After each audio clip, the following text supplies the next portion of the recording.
Kripa që çliron fatin, sekreti i 7 ditëve që ndryshon jetën. Të dashur miq, mirë se vini në këtë hapësirë të shenjtë të transformimit.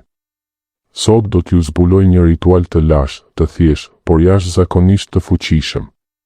Ky ritual pastron energjinë e rëndë të ndenjur që me kalimin e viteve grumbullohet në shtëpinë tuaj dhe në trupin tuaj. Kjo energji e padukshme është si pluhur i errët që mbulon dritaret e shpirtit tuaj.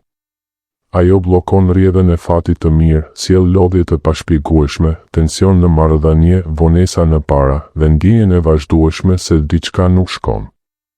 Nëse jeni mbi 50 vjeç, ky ritual bëhet edhe më i rëndësishëm, sepse me kalimin e kohës energjia negative grumbullohet më shpejt. Por lajmi i mirë është, mund ta ndryshoni këtë gjendje që sot. Mbyllni sytë për një moment. Merrni frymë thellë dhe imagjinoni jetën tuaj pa këtë peshë. Imagjinoni paqe, gëzim, mundësi të reja që troketin në derë. Ky ritual është çelësi që do t'ju çojë aty. Pse duhet bërë ky ritual? Me kalimin e kohës, në çdo shtëpi dhe në çdo trup njerëzor grumbullohet një energji e rëndë dhe e padukshme. Kjo energji vjen nga mendimet negative të përsëritura, grindjet e vogla të përditshme, objektet e vjetra të mbledhura pa arsye, ngjarjet e dhimbshme që nuk i kemi përpunuar plotësisht, dhe nga vetë rrjedha e jetës që lë gjurmë. Kjo energji e ndenjur krijon bllokime. Ju ndiheni të bllokuar në të njëjtin vend.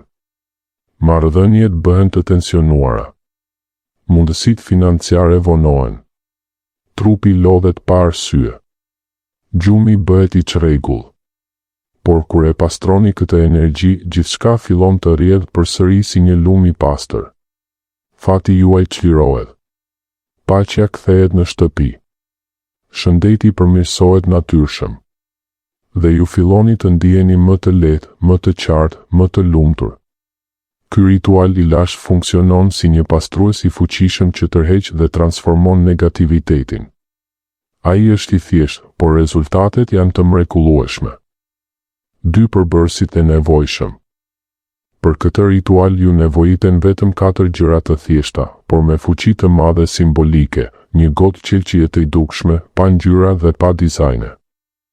Qelçi i pastër simbolizon pastërtinë dhe transparencën. Ai lejon që energjia të shihet dhe të transformohet pa pengesa.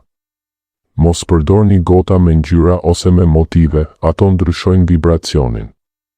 Krip e trash, krip kokër madhe. Kripa është një nga pastruesit më të vjetër të njohur nga njerëzimi. Ajo thith negativitetin, pastron dhe mbron.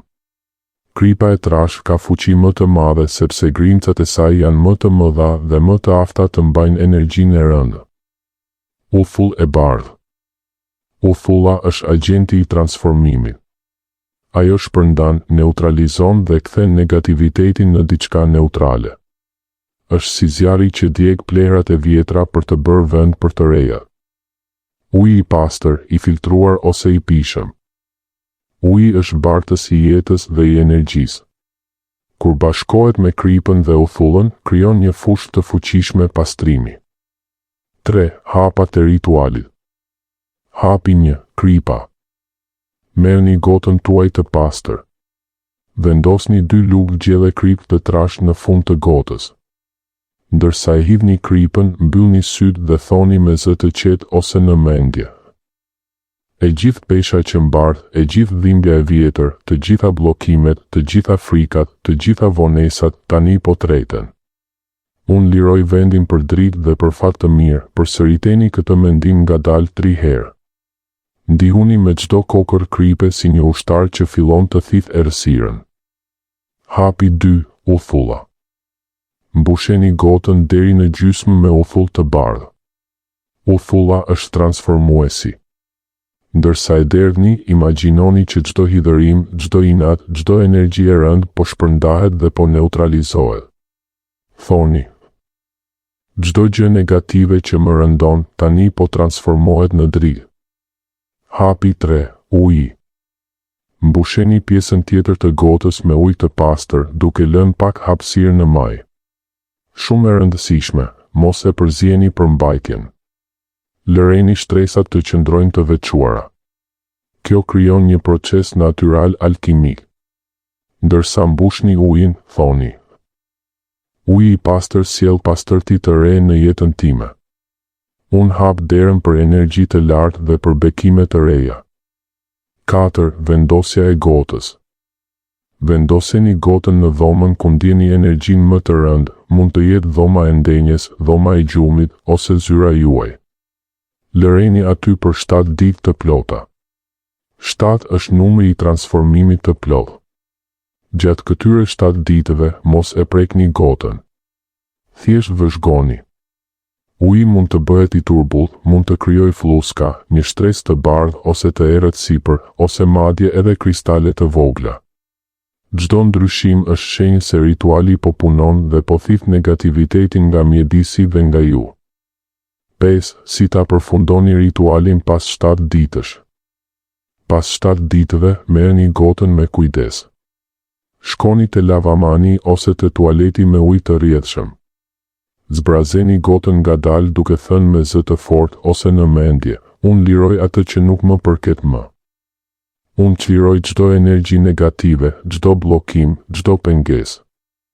Unë pranoj me mirënjohje çdo gjë të mirë, çdo bekim, çdo mundësi dhe çdo fat që më takon me të drejtë. Kështu qoftë, lëreni ujin të rrjedhë dhe imagjinoni që e gjithë pesha po largohet me të. 6. Këshilla shtesë për mirëmbajtje. Përsëriteni këtë ritual çdo cikël të hënës së re. Hëna e re është koha ideale për fillime të reja. Hapni dritaret çdo ditë, edhe në dimër, për të lejuar ajrin e freskët dhe dritën natyrale të hyjë. Përdorni aroma natyrale si livando, sherebel ose temjan për të mbajtur vibracionin e lartë. Largoni nga shtëpia çdo objekt të thyrë, të vjetër ose që nuk ju sjell gëzim.